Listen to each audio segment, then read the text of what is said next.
പ്രിയപ്പെട്ടവരെ, ഞാനിന്നോട് അവതരിപ്പിക്കാൻ പോകുന്നത് ഒരു മീൻപിടുത്തക്കാരൻ തൻ്റെ വലയിൽ കുടുങ്ങിയ ശ്രീലങ്കക്കാരൻ തമ്മിലുള്ള സംഭാഷണമാണ്. ഇന്നൊരു നശിച്ച ദിവസമായിരുന്നു. ആകാപ്പാടെ ഒറ്റ വലിയ മീനെ കിട്ടി. സാധാരണ എത്ര വലിയ മീനെ കിട്ടുന്നത്, എത്ര കുഞ്ഞു മീനെ കിട്ടുന്നത്. ആകാപ്പാടെ ബോട്ടും പൊട്ടി, വെള്ളവും കയറി, ഭാഗ്യം കൊണ്ട് കരയെ കയറി. ഇന്നിപ്പോൾ കടലിൽ കിടന്നേനെ. ഞാൻ ഈ വലിയ മീനെ നോക്കിയില്ലായിരുന്നു. നോക്കിയേ കരയെ. ഇതിന് കയ്യും കാലൊക്കെ ഉണ്ടല്ലോ. ദൈവമേ, ഇത് മനുഷ്യനല്ലേ? ഇതേതോ ചെറുപ്പക്കാരനാ. ഇവനെ എങ്ങനെയും പെട്ടെന്ന് എണീപ്പിച്ച് വിടണം. ദൈവമേ, ഡമ്മോനെ എണീക്കറ. ഇവിടെ വല്ല വെള്ളമുണ്ടോ? വെള്ളം. ഇതില്ല ബ്ലൂ കളർ. മണ്ണെണ്ണയാണ് എടുത്ത് ഒഴിച്ചത്. മോനെ എണീര്. ഇവിടെ അല്ല വേണ്ട, നീ ഇവിടെ നിൽക്ക്. നീ ഇവിടെ നിൽക്ക്. മോനെ നീ എവിടുന്നേ വരുന്നേ? ഈ കടൽ മൊത്തം ഉപ്പാണല്ലോ കേട്ടാ. എന്നാ പിന്നെ നീ കുറച്ച് നാരങ്ങ പിഴിഞ്ഞിടും. എടോ, ഇയാൾ ഏതാണെന്നാ ഞാൻ ചോദിച്ചത്. ഞാൻ കുറച്ച് വെള്ളം, കുറച്ച്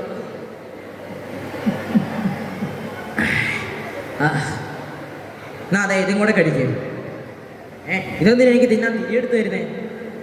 നാളെ രാത്രി കടലിൽ പോകുമ്പോൾ കത്തിക്കാനുള്ള മണ്ണെണ്ണയാണ് എടുത്ത് കുടിച്ചത്. ഇതും കൂടെ കഴിക്കുമായിരുന്നേ വായി വെച്ച് ഞാൻ കത്തിച്ചേനെ. ചേട്ടൻ ഏതാ? ഞാൻ യുക്രൈൻ ഗവർണർ ജിതിൻ ബാബ. എടാ, നിന്നെ കണ്ട കന്നെ മനസ്സിലാവത്തില്ലേ? ഞാൻ കടലിൽ പോയി മീൻ പിടുത്തക്കാരനാണെന്ന്. ചേട്ടൻ എന്തിനാ കടലിൽ പോകുന്നത്? പറഞ്ഞു തരാം. ഞാൻ എന്നും രാവിലെ കടലിൽ നടുക്ക് പോയിട്ട് ചമ്പലീനെ വരാലിനെ കുളിപ്പിച്ച് കിടത്തി പെറ്റിക്കോട്ട് വിട്ട് കരിയും വെച്ച് അവനെ അംഗനവാടിയിലോട്ട് പറഞ്ഞു വിടും. എന്നിട്ട് ഞാൻ തിരിച്ച് കരയിലോട്ടും പോരും. മനസ്സിലായോ? ശരിക്കും ബുദ്ധിയില്ലെന്ന് മനസ്സിലായി. പേരുണ്ട്? ഉണ്ട്. അറിവാളൻ. സൂപ്പർ പേരല്ലേ? പിന്നെ സൂപ്പർ പേര്. അല്ല, നീ വലിഞ്ഞു കയറി വരുന്നേ? ചേട്ടാ, ഞാനിങ്ങ് ശ്രീലങ്ക എന്ന് പറയാ. ശ്രീലങ്ക ചേട്ടൻ അറിയത്തില്ലേ? എനിക്കറിയാം. ഇന്ത്യയുടെ മൂട്ടി ചേന വിരിക്കുന്ന സാധനമല്ലേ, ഞാൻ കണ്ടിട്ടുണ്ട്. അല്ല, നിനക്ക് ചോദിക്കാനും പറയാനൊന്നും ആരുമില്ലേ? ചേട്ടാ, എൻ്റെ കുടുംബം എന്ന് പറയുന്നത് അച്ഛൻ, അമ്മ, അനിയത്തി, അമ്മച്ചിയുടെ മോൻ്റെ അപ്പുറത്തെ വീട്ടിലുള്ള പാലുകാരൻ്റെ അനിയൻ, ഇങ്ങനത്തെ ഒരു ചെറിയ കുടുംബമാണ് എൻ്റേത്. ഇതാണോ ചെറിയ കുടുംബം? ഇതിപ്പോൾ പഞ്ചായത്ത് മൊത്തം ഉണ്ടല്ലോ. അല്ല, ഞാൻ ഉദ്ദേശിച്ചത് നിൻ്റെ അച്ഛൻ അമ്മ എന്തൊക്കെ ചെയ്യുന്നു.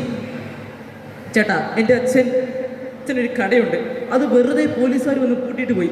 എന്തിനാണെന്ന് എനിക്കറിയില്ല ചേട്ടാ. എന്തൊരു രാജ്യക്കാരാണ് നിങ്ങൾ.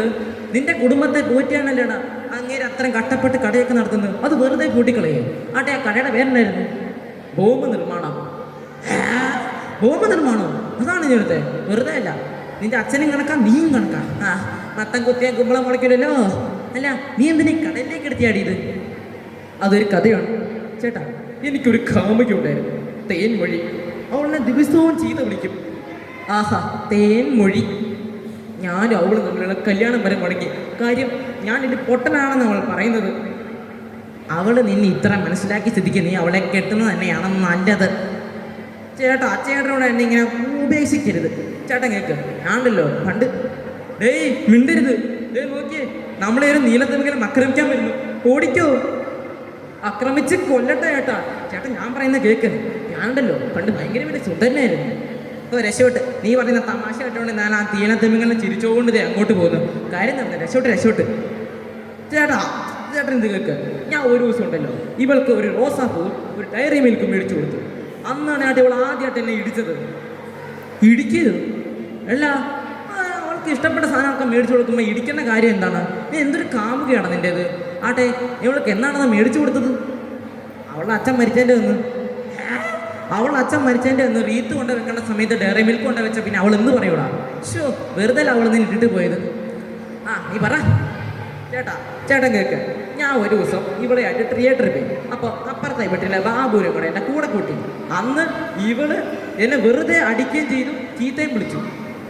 എടാ മക്കളെ, അതിപ്പോൾ നിങ്ങൾ സിനിമ കാണാൻ പോകുമ്പോൾ അതിൻ്റെ ഇടയ്ക്കൊക്കെ ഒരു കൂട്ടുകാരൻ കയറി വരുമ്പോൾ അവർക്ക് പ്രോബബ്ലി ഒരു എന്താ പറയുക ഈഗോ അടിക്കും. പക്ഷെ അതിന് അടിക്കേണ്ട ഒരു ആവശ്യമില്ലായിരുന്നു. ചേട്ടാ, ഈ ബാബു എന്ന് പറയുന്നതില്ല, ബാബു അത് എൻ്റെ കൂട്ടുകാരനല്ല, മാമിയുടെ വീട്ടിലാടാ. മാമിയുടെ വീട്ടിലാടാണോ? ആന്നേ. പക്ഷെ ഞങ്ങൾ 2 മണിക്ക് ഉച്ചയ്ക്ക് ഷോ ആണ് കയറിയത്. പക്ഷെ ഇറങ്ങി വന്നത് രാത്രി 9 മണിക്ക്. അതെന്താണ്? ആ ആട്ടുംകാട്ടം മൊത്തം പറക്കിയിട്ട് പോയാൽ മതി എന്ന് ആ തിയേറ്റർ ഉടമസ്ഥൻ പറഞ്ഞുകൊണ്ട് അത്ര നേരം എടുത്തു.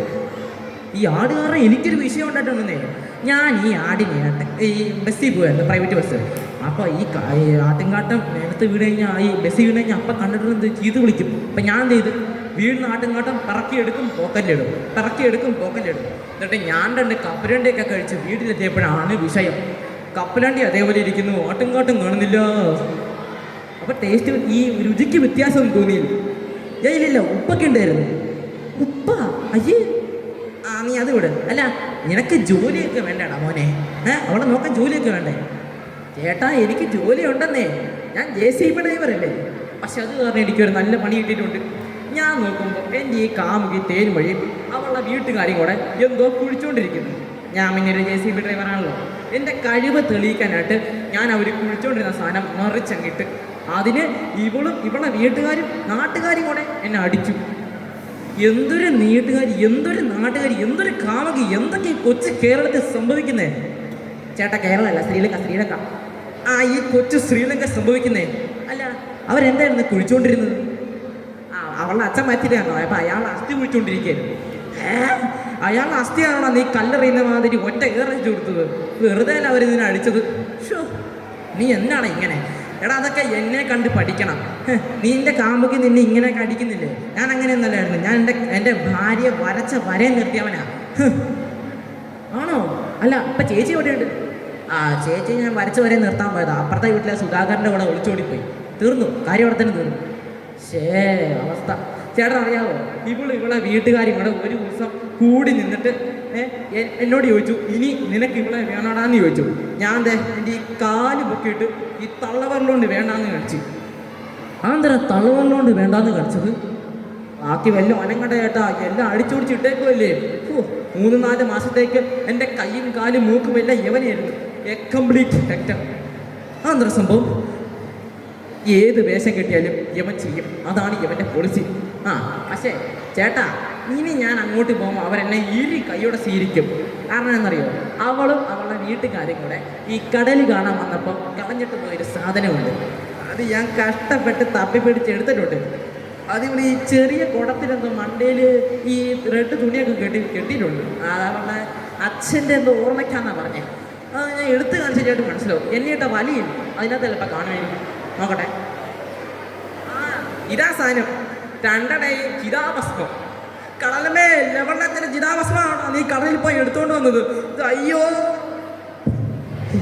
ഇത്രയും നാളും എന്നെ തന്ന എൻ്റെ ഈ കടലിനോട് എനിക്കൊരു കമ്മിറ്റ്മെൻ്റ് ഉണ്ട്. അതുകൊണ്ട് യവനെ ഇട്ട് ഞാൻ ഈ കടലിൽ നാശമാക്കുന്നില്ല. ഞാൻ തന്നെ ചാടി ചാവാൻ പോവാണേ. നന്ദി, നമസ്കാരം.